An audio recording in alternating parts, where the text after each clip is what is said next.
Hello everyone, and welcome to our webinar this afternoon.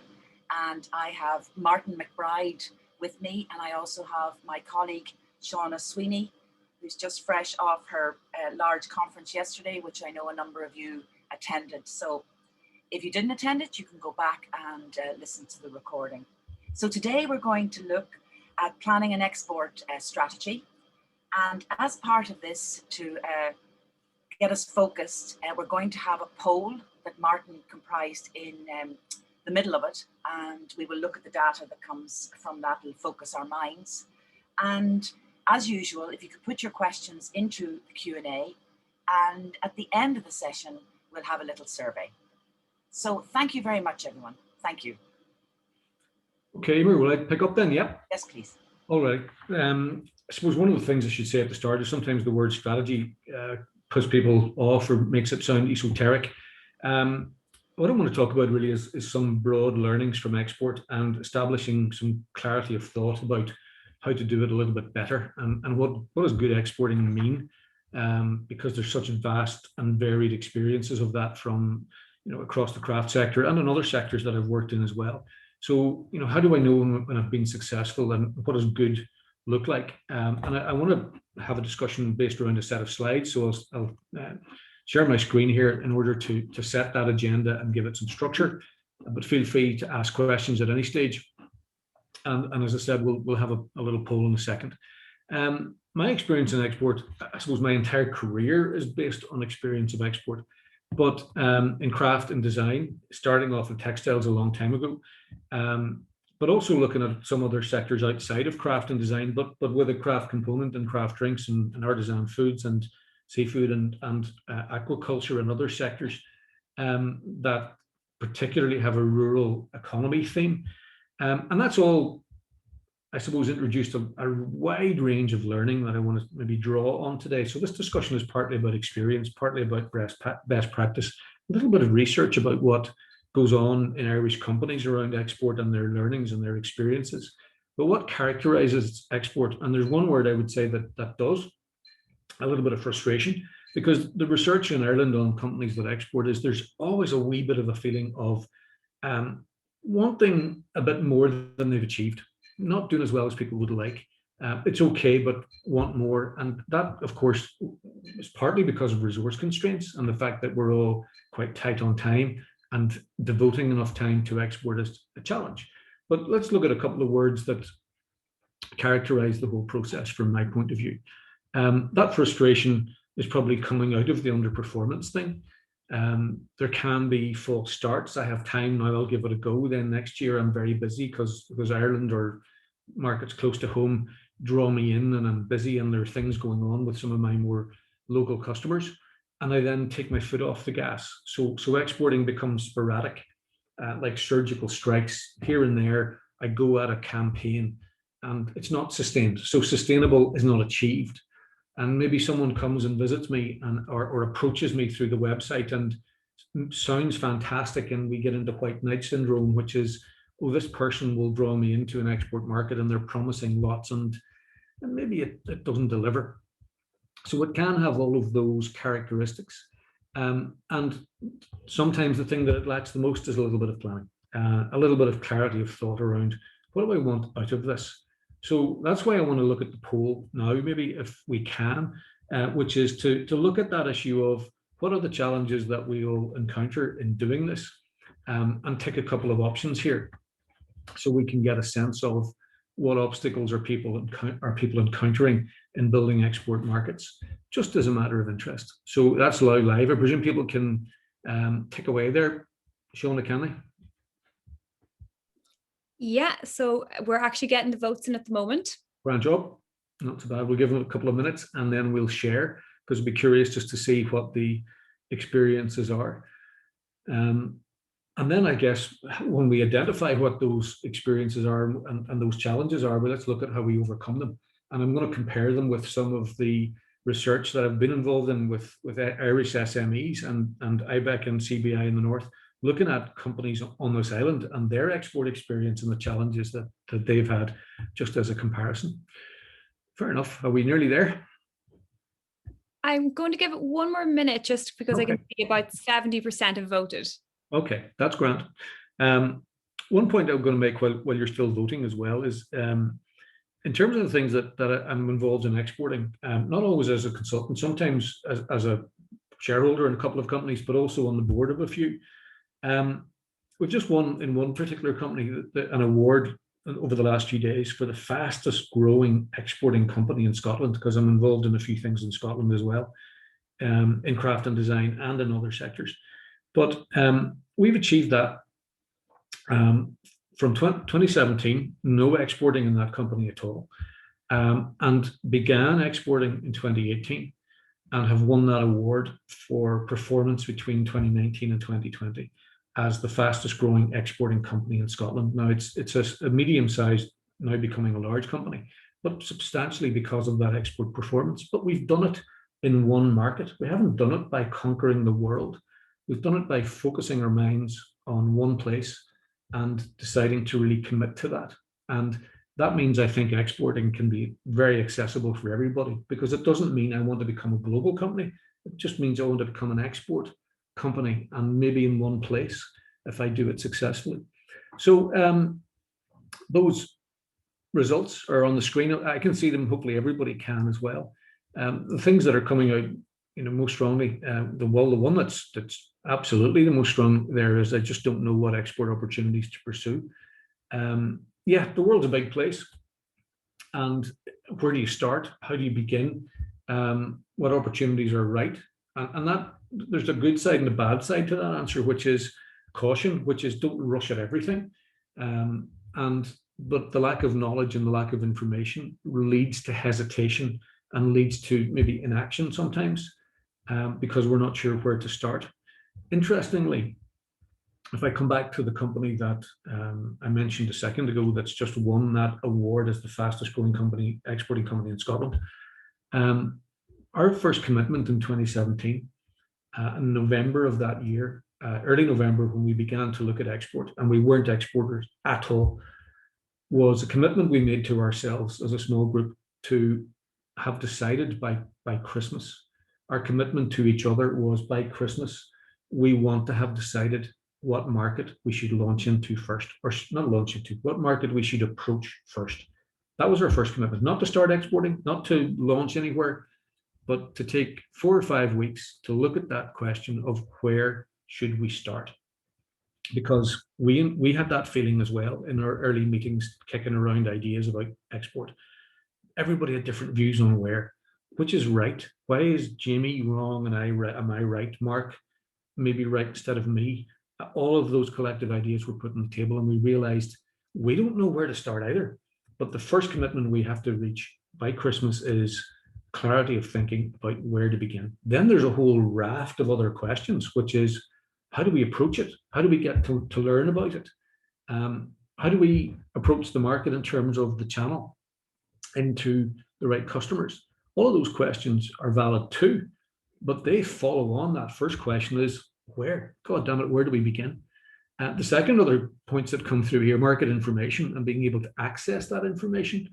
I'm going to be honest, that's easy. In the world of information that we have now, that should not be an obstacle other than time, which is defining the right questions and finding out where those answers are and committing a little bit of time to that. But for us, we dealt with that first question there in amber first, which is, we don't know where to begin, what opportunity. We've got to decide that by Christmas. Then we spent the early part of the following year addressing the questions that we needed to answer. Where do we find information? Who can help us with that? Both on the market and then on the customers. So we approached it in that sequence. What opportunity? Tell us about the market, and let's identify some customers. And of course, just having enough time, I'm going to be honest and say, actually, if we can't find the market information, it's probably because we just don't have enough time. We live in an information age, but we do need to have a bit of focus and time in order to go and find that information. So thank you, that's interesting. And there are themes there that I want to pick up through the discussion as we go along. If you can, yeah, thank you. So let's explore a couple of things. Opportunities. What opportunities? Which ones? Big ones, small ones, accessible, high risk, low risk. Some markets around the world are exceptionally high risk and slow burn and take a lot of time because of cultural difference, and legal frameworks are different and contracts are different. And others are much more accessible and understandable. And of course, that varies massively. And most of us in the sector are not huge companies. Some are bigger, but small opportunities are perfectly adequate from the perspective of the size of business that we may have. And a lot of us go west towards the USA, others go towards Europe. Which are the right opportunities for us? Ireland is such a small country. Even small states in the USA, like Tennessee, somebody that I worked with recently, has a population of about 5.5 to 6 million. That's Ireland. So we're very small, but might seem like an inconsequential state in the USA is the equivalent of this island. Lower tourism numbers, yes, but quite substantial as a market. And we need to think about what market is right for us. We spent some time thinking about what that opportunity should be for our business in Scotland. And we identified a number of questions that we should ask and answer about 5 or 6 key markets, and brought that information back in order to pick what is the right opportunity for us. One opportunity or two. In the end, we chose one country, one market opportunity, and pursued it with a degree of commitment and vigor, and have done extremely well out of that. But every opportunity is not right, and we've got to take time to assess what's right. Otherwise, this can happen. And Irish exporting, whilst we're very good at it, can be characterized by a wee bit of underperformance. I want more. I haven't had the time to pursue that. I'm not committed, I'm not convinced. Information maybe is a bit patchy, and because of that, I haven't fully committed, or customers sense that I'm hesitating a little. And that leads to a bit of underperformance. We decided that, as a company, we had limited time, we had limited resource, we had a defined war chest to give to export. We all do. I've never worked with a company that has an infinite resource. So therefore we thought, we want to go to a market and perform. So let's set our bar lower. We'll pick one opportunity, and I hope we can commit the time that we need to go and pursue that. And we have performed really well. In fact, we've performed better than expected. And the irony is, actually less has been more. Fewer markets, focus on one opportunity, outperform expectation. And the irony also is, sometimes the more we try to achieve by hedging our bets and cultivating opportunities in lots of markets to cover our risks, actually can lead to very little progress. Moving sideways does not mean we're moving forward. We decided to go deep and narrow, which is pick an opportunity and actually apply the limited resources we have to that one opportunity, and keep moving forward rather than dabbling in little bits of opportunity around the place. So we I guess, addressed that risk of underperformance head on. And the thing we learned a lot, and have repeatedly learned over the period of time, is a huge difference between data and insight. The data on a report in an article, in recent reports about the market for luxury, for example, the market for craft and design, the market for particular categories of product in jewelry or other categories. Data in some cases is giving us very positive signals, and in others maybe less so, a bit dampening of demand. But just following the data doesn't mean I should go and export there. A lot of Irish companies, what we do is we see the data and we pursue the opportunity. We go in sales mode. And that I don't think is a great idea. We need to look at the data and say, there's an opportunity there. Actually, I need to learn how to understand that opportunity, because in different markets, people might buy differently. People might approach the sales channel differently in terms of warehousing and distribution and fulfillment. They may have different behavior patterns around online browsing and shopping, and use different information sources for browsing online, and therefore my digital marketing or advertising should be adapted. So learning is key. And there was a webinar that I joined last week. It was only Wednesday, towards the end of last week, with a friend of mine in Scotland who has a very successful jewelry business in Edinburgh, and I'm not involved in it at all. Her business is in Edinburgh, her market is in the USA. And one of the lessons coming through that webinar, and that I would completely agree with, is to go beyond the data on what people spend on various categories of jewelry and what they spend on diamonds and what they spend on engagement and other life events, and actually go into the pattern of how they buy, their behavior around that process, which is a little different to Ireland. And she went and she had the opportunity at that stage to go and spend time in New York and immerse herself a bit in trying to understand that process close up. And her business is hugely successful. But it reinforced again, red flag, identifying an opportunity, the figures confirm it's there, but it doesn't mean we understand it. And for me, understanding is immense. We understood an opportunity in Canada in that business in Scotland. The data confirmed it, but we didn't understand how to access it. We didn't know enough about how we should approach that market in order to really be successful. We had a one shot at it. We're not a huge company.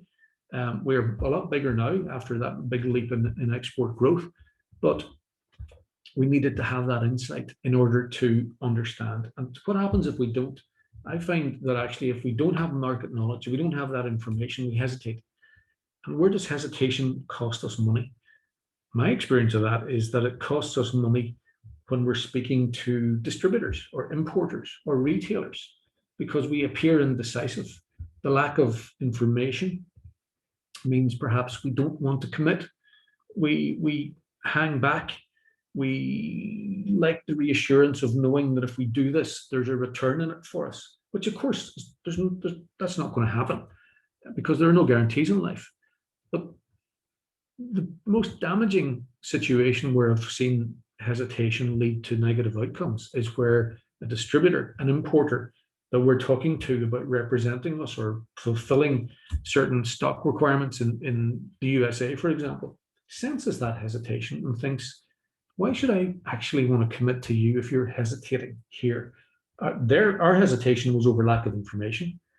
Lack of information leads to, I'm not sure there's an opportunity. So we just reserve the commitment, and reserved commitment, looking at it backwards from an importer perspective in the USA, says danger signs. Love your product, but you're clearly not committed. And that's something that we need to address. Commitment versus sure thing exporting. And commitment doesn't always carry major dollar signs or euro signs. For us, our first commitment was, we're sitting in November, we've talked about exporting for ages, we've faffed with it too long. Let's chunk this down into manageable steps. And our first commitment to each other has to be, by Christmas, over the next 6 weeks, we should pick a market. And that's our first commitment. What do we need to do that?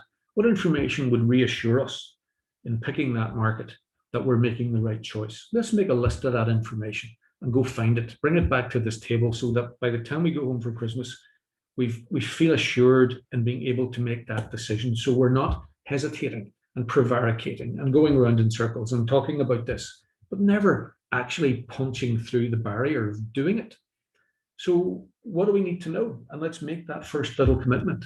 And the second commitment then, having picked Canada, was in fact to go and do a little bit more research and find out a little more about potential market in detail in terms of understanding, calling people, speaking to them on the telephone initially, and ultimately, of course, having to, at the time we could physically visit.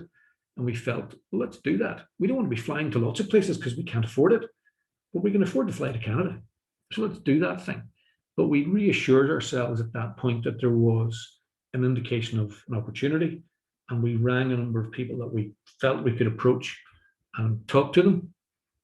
And that's the value of social media as well. We can engage with people online and exchange information and start to establish dialogue and contact and communication to try to go beyond just guessing, to get some insight, to get some understanding. And then we can feel a little bit more that a commitment is not a complete risk. It's not a total gamble, because as knowledge increases, our sense of assurance about making a commitment increases, because there's no such thing as sure thing exporting. We've got to just manage down the risks as much as we possibly can. So what do we want to be when we grow up, so to speak? And this, I think, is an important question. Is it an export company? Do we really want to be an exporting business? Maybe generating 60% plus of our revenue in export? Or do we just want to be a company that exports, which is absolutely fine as well. But what we should then do is adjust our expectations and our approach to that. When I mean a company that exports, mainly maybe in Ireland, we generate most of our revenue and we generate 20, 30% in export. Or do we want to start with that and then test how we get on and face that question about what does an export company look like? And I am involved with some export companies that are 100% export. I'm involved in companies where the situation has been primarily focused on home market. And actually that fastest growing export company in Scotland is now actually transitioning between those two questions. It was a company that exports. Now it's an export company. Now we're doing most of our revenue overseas, and we are committed to doing even more of that. And we've started to really understand better what that really means for the business and the way we set ourselves up in service and communication and backup and IT, and in terms of developing products, because we now understand those markets a lot more clearly. This is a piece of research that I mentioned earlier. I'm going to just share and compare with some of the points we talked about earlier. Failure to base plans on good research.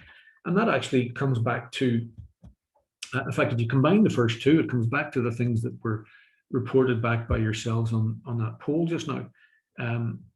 We haven't done the research, and we therefore haven't got the assurance of good knowledge to form a plan. And then we're spreading a little bit across too many markets, and we haven't got enough focus. So our resources aren't concentrated on any key market, and that results in underperformance, history says. So we looked at that, and I suppose I was aware of this and thought we can't fall into that trap. We have a small war chest. We can't spread it too thin. You know, the amount of money we have divided by 1 makes sense. The amount of money we have divided by 5 makes no sense at all. So we keep that money concentrated on one place, and we make a decision about where we should go, and then we will concentrate our resources on a market. And there were 2 market information decisions there. Number 1 was, what do we think we need to know in order to be confident to pick a place to start? And then once we've picked a place to start, we need to go deeper to understand it more fully and in more depth. And that then avoids the market spreading thing. Those are common problems. And we also have a tendency, of course, as well, to want to rush to sales mode. And in fact, my experience of that is that the more we rush to sales mode, the less we sell. If we pause a little and have a bit of patience to get into decision mode, which is that question about where and what information should we gather and build our knowledge, talk to people, make calls, get on Zoom, and ultimately get on a plane and build that understanding, and then get into sales mode fresh with that understanding under our belt and that knowledge under our belt. And that allows us to make better decisions around partners, around customers, around route to market, around our business model. So your experience is shared by most SMEs on this island. We have to find a way to punch through that. And of course, Emer provides mentoring support, and there's lots of people out there who can probably help you try to focus your minds on some of those questions, because focus is important. And that's one of the key learnings: focus and hard choices. And of course, they need to go together. Having picked Canada, having picked a place to concentrate, there is absolutely no point then in getting distracted and pulled asunder by random distributors approaching us, random customers approaching us and saying, I could do X for you in another place. Oh, that sounds great. Well, hang on, I thought we were going to Canada. Well, and I thought we were committing our resources to Canada. But we could do a lot of things. And I found actually one of the words I like least in strategy and export is could. There are lots of things we could do. And individually, they may be plausible, but collectively, when put together, they create chaos and lack of decisive decision-making. So focus and hard choices, the ability to say no to stuff that's distracting and stay on plan once we start to develop a sense of where we want to go to build a bit of export business. And we have worked hard to do that. We had a war chest, we have focused, and we have avoided studiously and absolutely, completely committedly avoided that distraction factor, but other stuff coming to get in the way. Go deep, go narrow, And that's the way we have built that. Customers appreciate that. They get a clear sense of your commitment. They get a clear sense your resources are being focused on their opportunity, and they're not scattered and dispersed and a little bit flaky. So what's a market? It's not necessarily a country, a population, enough of a certain group who like your thing, like your design, like that area of design, and have an ability to pay, which is disposable income at a right level. And of course, there's a lot of discussion now about the impact of COVID on people's spending. Who's our target market? Is it the top 1%? Is it the top 5? Is it the top 10? There's an awful lot of evidence out there that actually amongst certain population groups, they have massive savings. They've been accumulating cash. They haven't been spending. They haven't been traveling as much. They haven't been dining out as much. And in fact, even if you look at the savings data on the island of Ireland, savings on this island right now are at a record level. There are unfortunately other people who are having difficulties because of employment situations in hospitality and other sectors in tourism. But there's a large cohort of people whose cash reserves are at all-time high. And that's the case in America. That's the case in Europe. So what market are we in? What population are we pursuing? Because in some categories, in some segments, their ability to pay is absolutely top-notch. And we need to look at whether we're targeting those. And of course, I don't want to get into country. As I said, it could be Tennessee, it could be a territory, it can be a segment, it can be a sector, or it can be increasingly with online models now, an online community. It could be all those frustrated Americans who want to travel to Ireland, who can't. But what are they doing? They're possibly researching Ireland online, because I was talking to the guys from the Guinness Storehouse not that long ago at a marketing institute thing online, just towards the latter stage of last year. And they were doing a lot of research about what's happening to all these Irish visitors who used to come to the Guinness Storehouse, who clearly can't and aren't right now. And actually, one of the things that came through their research, which was interesting, is that is a massive number of people from Europe and the USA searching Ireland, looking at Irish history and heritage and design and planning their next trip. And that creates an online community of people who have a connection, family, emotional, aspirational connection to Ireland, creating this online community. And if we're clever with our digital marketing, we can land right in the middle of that. And that creates focus. It's not a geographic market, but it's an online community. And that's a market with a population, a disposition to buy because they like Ireland, and absolutely an ability to pay. And if we're working online, and even if we're not working entirely online, but want to digitally market ourselves online, that online community can absolutely be attractive to us. The worst thing is do nothing. That leads to no exporting. Waiting for something to happen. Well, you'll be waiting a long time. We'd be waiting a long time. We talked about it for ages. We wanted to. We were aspirational exporters in our head. Doesn't put money in the bank. So we had to punch through that. And that's why we sat down and said, we've got to break this down into identifying what the hell is holding us up here. What's getting in the way? Our indecision. But it was partly our indecision and the absence of decisions because we hadn't isolated what decisions to take and in what sequence. We hadn't put them in a row and said, we want to export. That's the end game. We want to get to the bit at the end, which is generating export invoices. What's the first step? And we decided the first step was commit to each other that by Christmas, we've picked a place that would appear to offer opportunity. So what information do we need to bring to this table to satisfy ourselves, each other, that would be a good decision based on a wee bit of evidence, based on a wee bit of assurance that there's information there to say, yeah, that looks okay. And then we, of course, go and dive deeper to validate that. And we did. But doing nothing leads to nothing. And prevarication and the absence of decisions leads to absolutely nothing. And that includes, of course, being led by other people. That includes being led by third parties who call us and say, I'd like to sell your thing. I saw it online. And maybe that's a whimsical notion that they just have. And we get drawn in and we get flattered. And somebody sucks us in and it never becomes quite as much as we hoped. But because we didn't make the decision. And that happens a lot in export. People get drawn into retail or distributors or opportunities in different places. And actually, that can happen on a serial basis, and we end up maybe in 3 or 4 different markets. There's not a lot going on, but time being sucked in different directions. Because actually those weren't our decisions. We reacted to them. What we are now trying to do in Canada is to say, go away, we're focused on this direction. If you're there in front of us within that particular area of activity, very good. If you're not, we're not interested. Our second choice now is Norway, and we intend to pursue that opportunity later in 2021 when travel becomes an option, because we've done as much as we can online. We want to get into travel mode later in the year. But that's our decision. And the corollary of that decision is no other places. Norway is number 2, and that's the focus. Why? Because we want to do sustainable export. Exporting by surgical strike is no good. The odd opportunity, we get an order. Somebody else comes out of right field, we get an order. We start lots of things but never see it through to conclusion. And that's why we fundamentally decided that having made a commitment to a place, we go deep, we go narrow, because we want our exporting to be sustainable.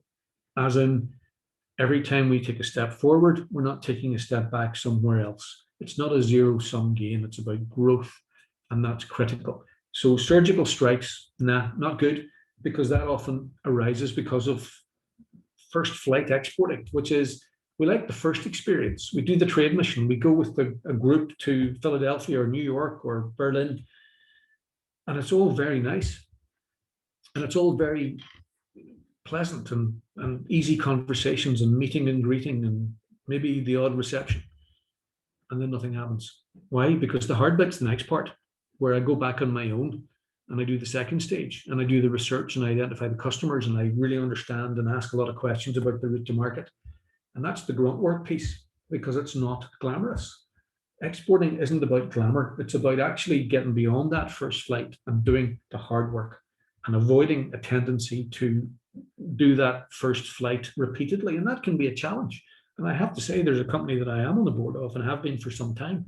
And there is a natural tendency in there with the MD to be a butterfly exporter, to follow every trade mission, to follow every first flight to a market. And instead of going back to the market for a second time and doing the grunt work, follow the next trade mission. And all of that does, of course, is create a sequence of first flights and acting like a butterfly and flitting around and not spending enough time anywhere to make an impact. Sometimes led by white knights. What do I mean by that? People who propose to us, that they have our best interests. A distributor who will fix your world and make it marvelous. And of course, I'm old enough and cynical enough to know that that probably won't happen. It's about us deciding to do the hard work and the hard graft, to address those questions that you put on the screen earlier about, I'm not quite sure where to start. Well, let's decide where to start. Let's look at what information helps us decide where to start, and then do a slightly deeper dive into understanding that market. When are we successful? We set some targets. I think everybody should always set some targets. And maybe that target should be small, in which case, you look at that target and say, well, how many customers would help me achieve that? How many retail stores? How many online transactions? What balance would I need to get? And actually make the task manageable. Because sometimes this concept of export is woolly, it's ill-defined. We don't put an objective on it. We have this sense of being overwhelmed, instead of saying, actually, I just want to establish 5 retailers in the first year. I'd like to establish 5 retailers even over 2 years. I'd like to put a certain number on it and chunk it down, because if I know what sell-through I can achieve in a store or an outlet or an airport or online, when am I successful? Make it achievable. It's not about global domination. It's not about standing up somewhere at an award ceremony and saying I export to 36 markets. That's absurd. It's not important. I'm very happy to say we export to 1 market, and we're the fastest growing exporter in Scotland as a consequence of that. What's the most important measure of success? It's sure as hell isn't pins in a map. Because in a lot of time when I work with people who put lots of pins in a map, actually that doesn't generate enough profit.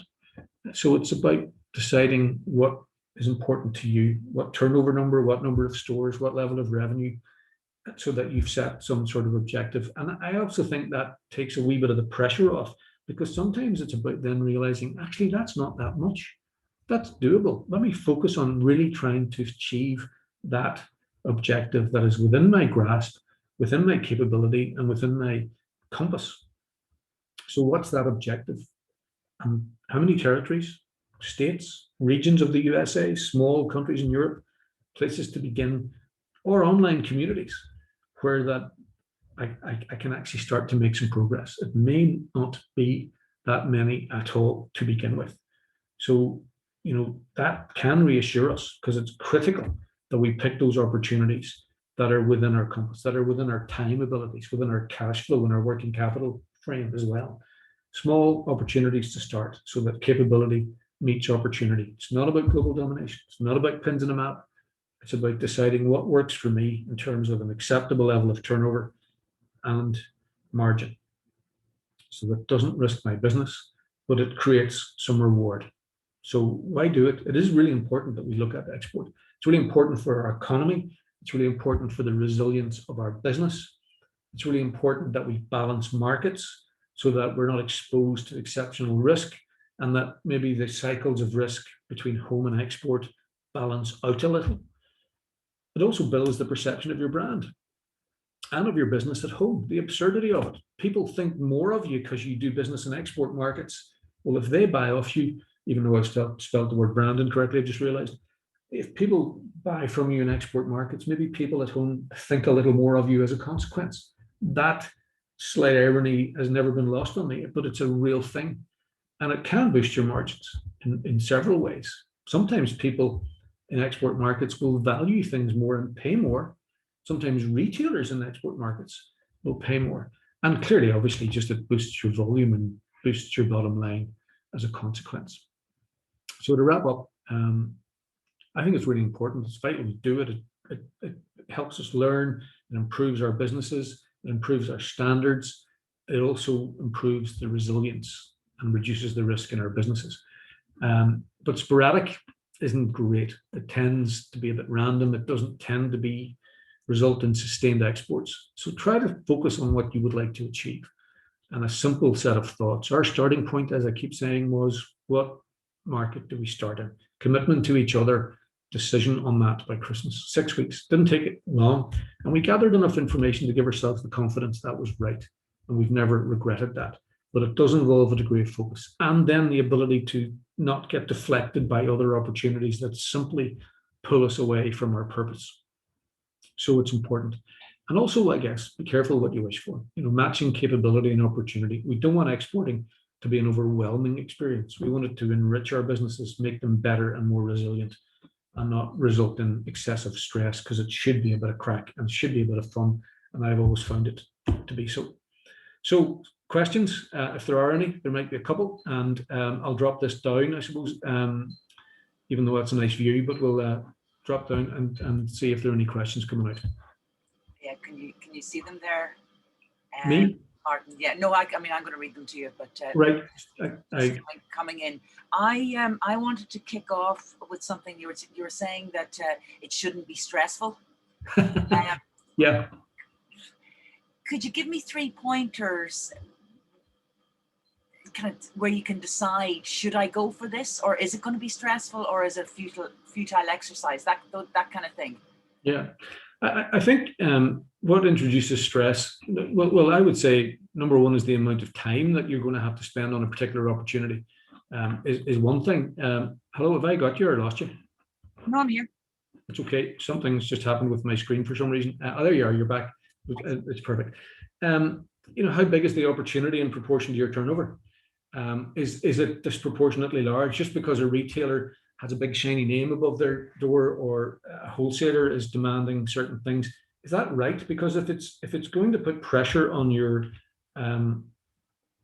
stock levels, on your working capital, then why do that? So one of the most defining lessons I learned as a young sales guy when I was literally in my 20s in the textile business, I got a huge order in the States from a particular designer in the apparel business.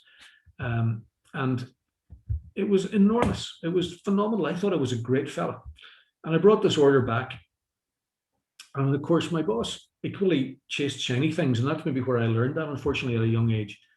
Chasing shiny things which are big and out of control was absurd. But we started weaving this order. We had to go into the bank and get extra facility to weave this order.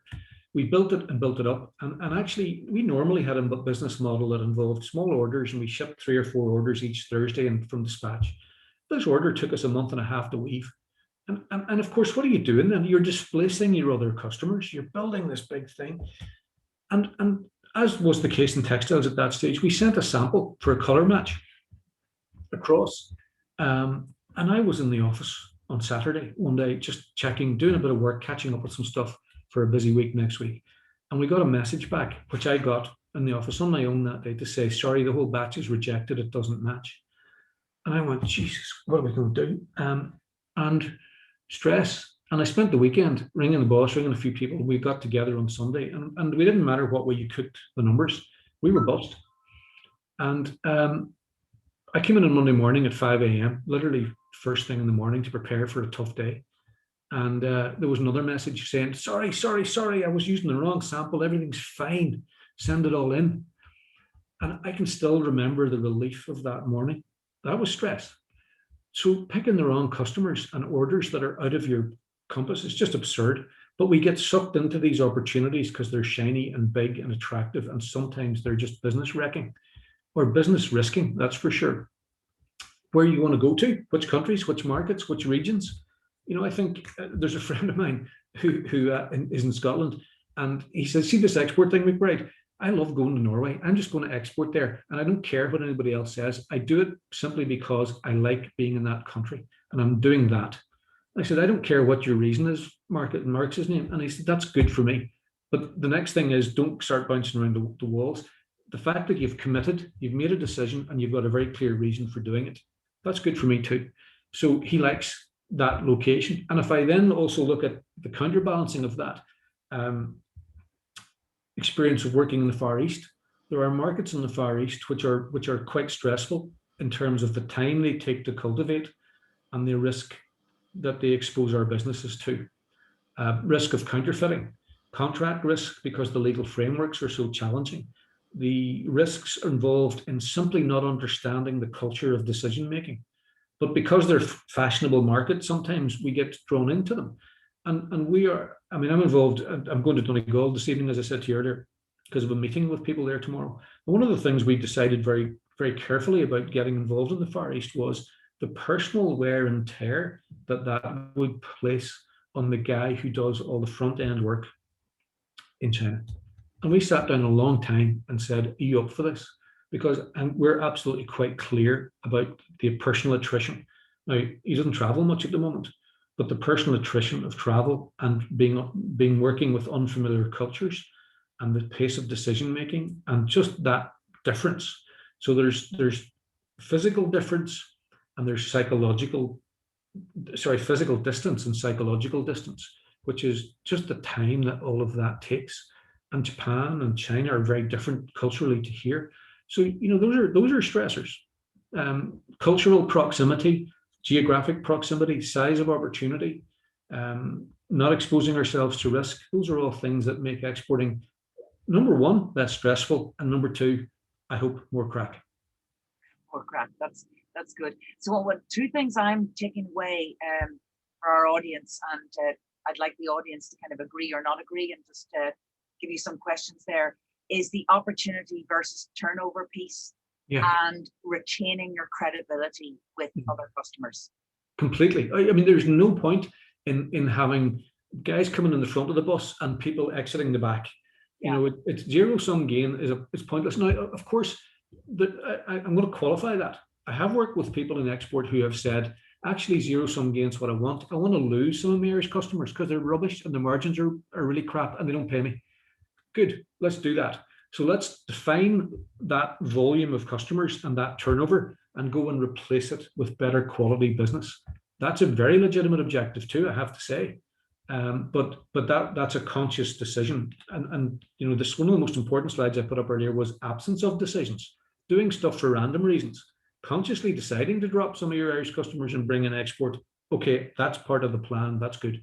But normally it would be no point in doing zero-sum gain. It's about incremental growth, ideally, for sure. That's excellent, Martin. I think that we're in a position where we've got so much information from you that we'll leave it at that for today. We have a little survey afterwards, and I'd really appreciate if everyone could take the time to fill it in. Yeah, Martin, I'd really like to thank you. Okay, one thing I would do if I were you, Emer, though, is you see all those people who put a thing at the bottom on that poll, which was, yes. I don't really know where to start. Yes. So there you've got a whole bunch of people who need to be talking to somebody about where to start. Yes, exactly. And we will definitely build on that. So okay. Martin, thank you so much. Thank you everybody for joining us, and we'll talk to you soon. Thank you. All right. Cheerio. Bye-bye. Bye-bye, everyone. Bye-bye.